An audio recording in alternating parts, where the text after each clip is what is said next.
Do you ever feel like anxiety is controlling your life? Like your body is working against you no matter what you do? Panic attacks, chest tightness, burnout. Maybe you know exactly what I'm talking about.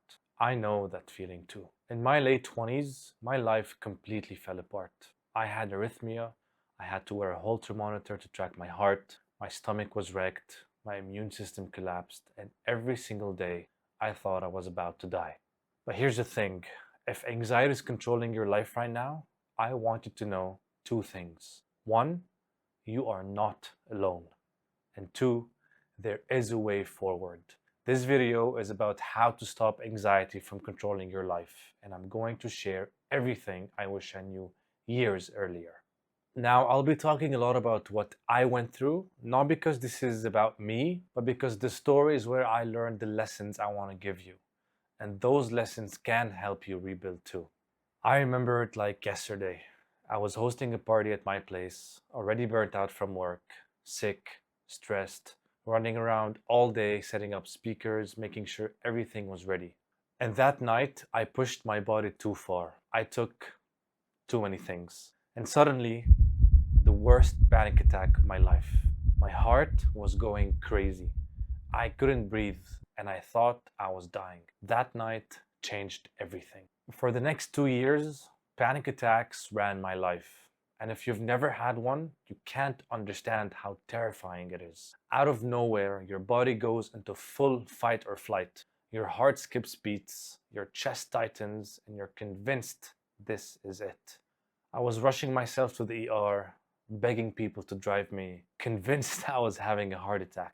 My immune system collapsed, my stomach went crazy, and I was sick all the time. Maybe you know this feeling, waking up every day scared of your own body.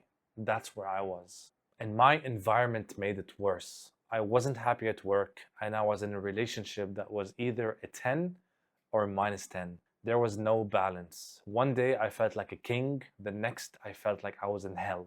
And when you're already anxious and burnt out, that kind of instability, that's like pouring gasoline on the fire. It broke me down even more. And here's the part nobody talks about. Where I'm from, mental health is kind of a taboo. Even my own family doctor told me, don't see a psychiatrist, they'll put you on meds for life. So I went 2 years without proper medical help. Just therapy, back and forth, making progress, and then losing it all. And the truth is, as a man, it felt even harder. Now, don't get me wrong, today people encourage men to open up, to talk about their feelings. And I agree with that. You should speak up. But here's a reality life taught me the hard way. You need to be careful who you speak to. Because as a man, unfortunately, you're not supposed to show weakness to everyone, especially not to your partner. Yes, they might love you. Yes, they might support you.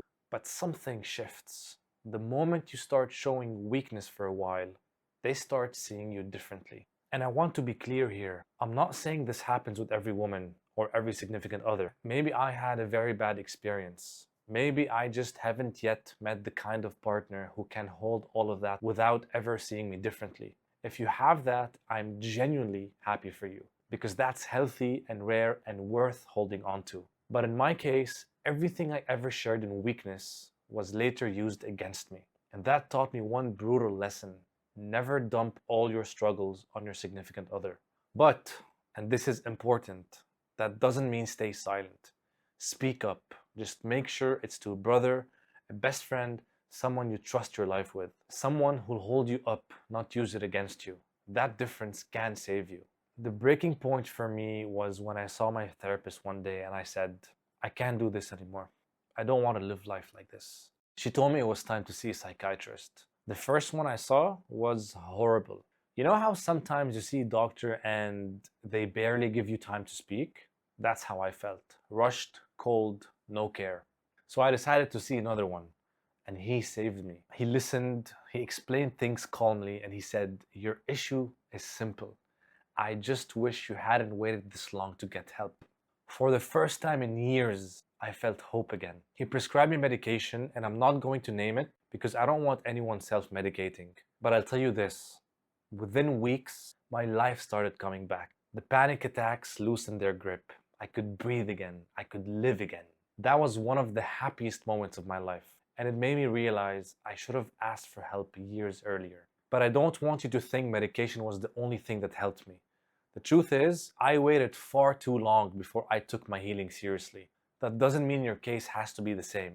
What I'm about to share are the practices I wish I had started much earlier. And honestly, they're a must if anxiety is taking over your life. The first was cognitive behavioral therapy, CBT. It helped me understand my triggers and gave me practical tools like breathing exercises and grounding techniques that I could use when panic started creeping in. The second was movement, going outside, walking, lifting weights, even yoga.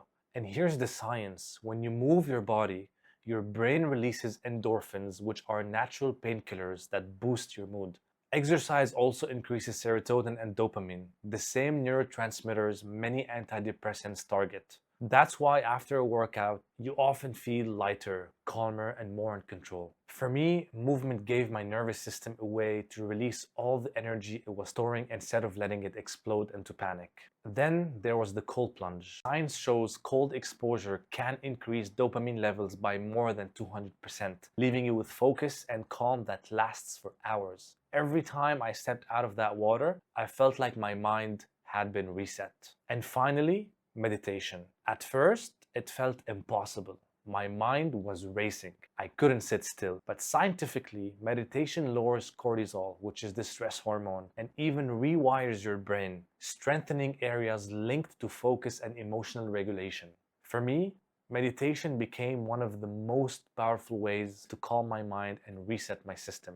And by the way, the video that changed everything for me, the one that helped me understand how meditation works, I'll link it down in the description below. Now, I know what you might be thinking. That all sounds great, but who has the time to do all this every single day? And I get it. Back then, I had quit my job, so I had hours to dedicate to healing. Not everyone has this luxury. So if I had to boil it down to just two things, the two practices that I believe make the biggest difference, they would be exercise and meditation.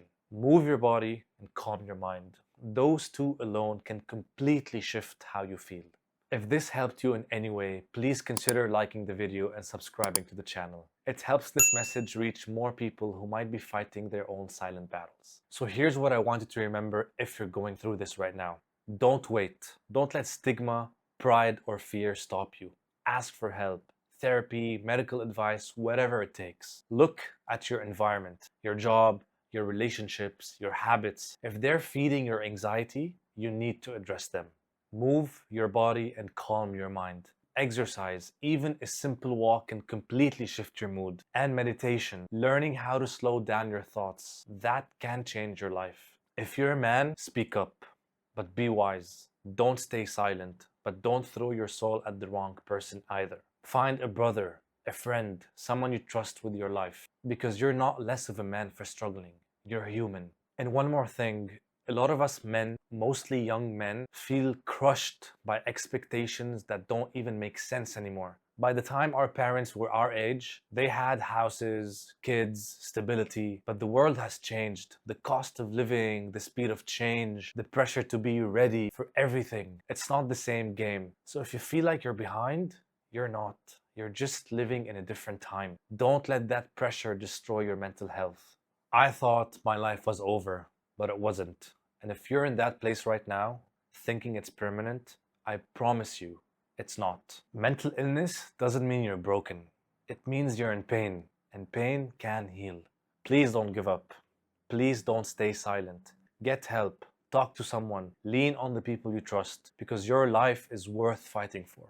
And I'll tell you this, once I got my mental health back, I realized something huge.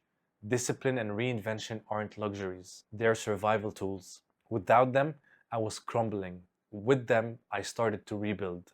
And that's why this channel exists. And if you're in your 20s, I made another video where I share the life lessons I wish I knew back then. Honestly, the advice I would give my 20-year-old self if I could go back in time. If today's video spoke to you, I think that one will help you too. You can find it linked right here.